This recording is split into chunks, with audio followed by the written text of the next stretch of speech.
ಇದೀಗ ಸೂಪರ್ ಫಾಸ್ಟ್ನಲ್ಲಿ ಒಂದೊಂದೇ ಸುದ್ದಿಗಳನ್ನ ನೋಡ್ತಾ ಹೋಗೋಣ.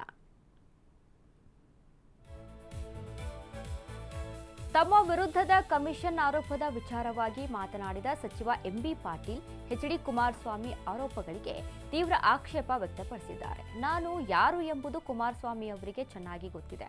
ರಾಜಕೀಯವಾಗಿ ಸುಮ್ಮನೆ ಲೂಸ್ ಟಾಕ್ ಮಾತನಾಡಬಾರದು. ನನ್ನ ವಿರುದ್ಧ ಯಾವುದೇ ದಾಖಲೆ ಅಥವಾ ಮಾಹಿತಿ ಇದ್ರೆ ಬಹಿರಂಗಪಡಿಸಲಿ. ಕೆಡಿಬಿ ಪಾತ್ರದ ಕಾರಣಕ್ಕೆ ಮಾತ್ರ ನಾನು ಸಭೆಯಲ್ಲಿ ಭಾಗಿಯಾಗಿದ್ದೆ. ಸಿಎಂ ಕೂಡ ಸುದ್ದಿಗೋಷ್ಠಿಗೂ ಮುನ್ನ ನನ್ನ ಬಳಿ ಮಾಹಿತಿ ಪಡೆದಿದ್ರು. ತೆಗೆತೀನಿ ಬಿಸ್ತೀನಿ ಎಂಬ ರೀತಿಯ ಮಾತುಗಳು ರಾಜಕಾರಣಕ್ಕೆ ಶೋಭೆ ತರುವುದಿಲ್ಲ ಎಂದು ತಿರುಗೇಟು ನೀಡಿದ್ದಾರೆ.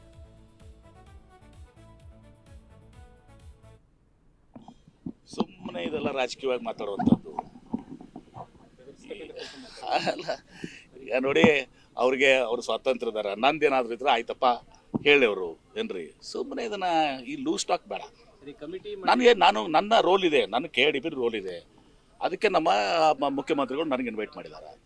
ನಿಮ್ದೇನೇನು KDB ಪಾತ್ರ ಏನಿದೆ, ನೀವೇನು ಮಾಡಿದ್ರಿ, ಇದು ಬಿಡದಿ ಅನ್ಸಕ್ನಾಗ ಮೀಟಿಂಗ್ ಮುಂಚಿತವಾಗಿ ನನ್ನ ಕಡೆ ಮಾಹಿತಿ ಪಡ್ಕೊಂಡಿದ್ದಾರೆ. ಮೀಟಿಂಗ್ನಲ್ಲೂ ಕೂಡ ನನ್ನ ಕುತ್ಕೊಳ್ತಾ ಹೇಳಿದ್ರು.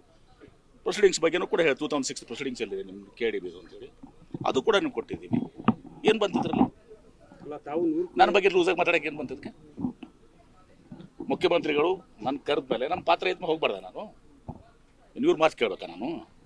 ಅಲ್ಲ, ಅದೊಂದೇ ಅಲ್ಲ, ಯಾರನ್ನೋ ಒಬ್ಬರನ್ನ ಫಿಕ್ಸ್ ಮಾಡಿದ್ರೆ ಅದಕ್ಕೆ ಅನ್ನುವಂಥ ಆರೋಪಗಳನ್ನು ಕೂಡ ಮಾಡ್ತಿದ್ದಾರೆ ಸರ್. ನೋಡಿ, ಇಂಥದ್ದು ಲೂಸ್ ಮಾತಾಡೋದು ನನಗೆ ಬರಲ್ಲ. ಕುಮಾರಸ್ವಾಮಿ ಅವರಿಗೆ MB ಪಾಟೀಲ್ ಬಗ್ಗೆ ಸಂಪೂರ್ಣವಾಗಿ ಗೊತ್ತದೆ. ಈ ತೆಗಿತೀನಿ ಬೀಸ್ತೀನಿ ಇವೆಲ್ಲ ರಾಜಕಾರಣದಾಗ ಇದು ಭಾಳ.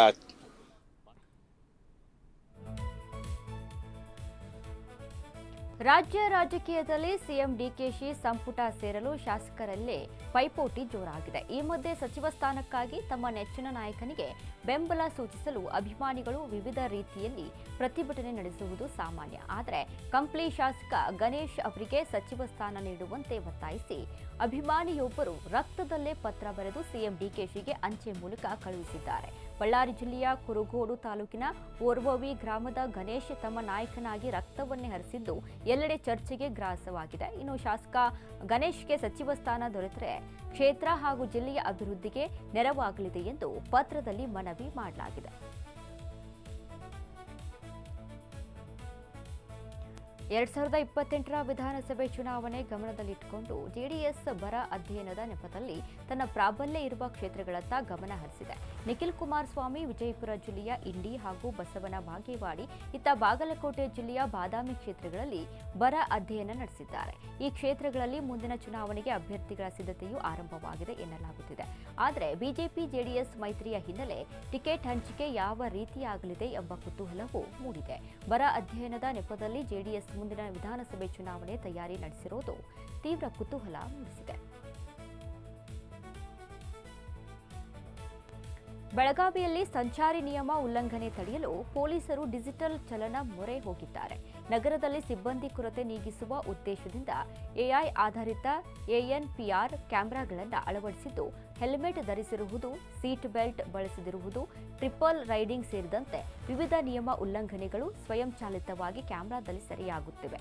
ಜೂನ್ 4ರಿಂದ ಜುಲೈ 15ರವರೆಗೆ 1 ಲಕ್ಷಕ್ಕೂ ಹೆಚ್ಚು ಉಲ್ಲಂಘನೆ ಪ್ರಕರಣಗಳು ಪತ್ತೆಯಾಗಿದ್ದು 5 ಕೋಟಿಗೂ ಅಧಿಕ ರೂಪಾಯಿ ದಂಡ ವಿಧಿಸಲಾಗಿದೆ. ಕೃತಕ ಬುದ್ಧಿಮತ್ತೆಯ ನೆರವು ಪಡೆದುಕೊಂಡಿರುವ ಪೊಲೀಸರು ಬೈಲಹೊಂಗಲ, ಹುಕ್ಕೇರಿ, ಅಥಣಿ, ಕಾಗವಾಡ ಸೇರಿದಂತೆ ಹಲವೆಡೆ ಕ್ಯಾಮೆರಾ ಅಳವಡಿಸಿ ಬೈಕ್ ಸವಾರರಿಗೆ ಶಾಕ್ ಕೊಟ್ಟಿದ್ದಾರೆ.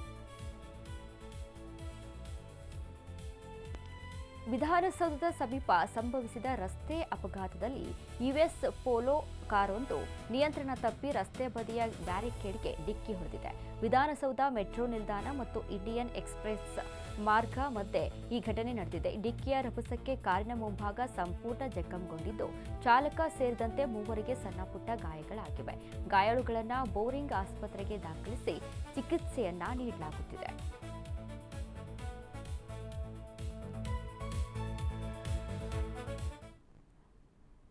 ಇಷ್ಟೊತ್ತು ಸುದ್ದಿ ಕೊಟ್ಟಿದ್ದು ನಾನು ನಿಥಾ. ನೋಡ್ತಾ ಇರಿ ಅಶ್ವವೇಗ ನ್ಯೂಸ್. ಇದು ಸತ್ಯಾನ್ವೇಷಣೆಯ ಓಟದಲ್ಲಿ.